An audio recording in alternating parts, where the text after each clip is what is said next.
Rusia akan membuat pangkalan militer baru di bagian barat negara itu yang digambarkan Menteri Pertahanan Rusia, Sergei Shoigu, sebagai tindakan balasan terhadap rencana perluasan NATO. Dalam pidatonya pada Jumat 20 Mei 2022, Shoigu mengatakan pendaftaran Finlandia dan Swedia ke NATO termasuk dalam peningkatan ancaman militer di sepanjang perbatasan barat laut Rusia dalam beberapa tahun terakhir. Ancaman itu juga termasuk tindakan Amerika Serikat yang meningkatkan penerbangan pembom strategis, mengirim kapal perang ke Laut Baltik, dan mengintensifkan latihan di kawasan itu dengan mitra NATO-nya, katanya sebagaimana dilansir dari Al Jazeera. Ketegangan terus tumbuh di zona tanggung jawab distrik militer bagian barat. Kami mengambil tindakan pencegahan yang memadai, kata Shoigu saat invasi Rusia ke Ukraina berlanjut.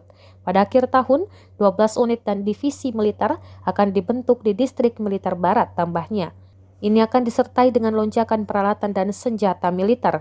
Kekhawatiran keamanan yang didorong oleh serangan Rusia ke Ukraina yang dimulai pada 24 Februari membuat kedua negara Nordik itu melepaskan diri dari kebijakan netralitas yang sudah berlangsung lama dan pindah untuk bergabung dengan NATO.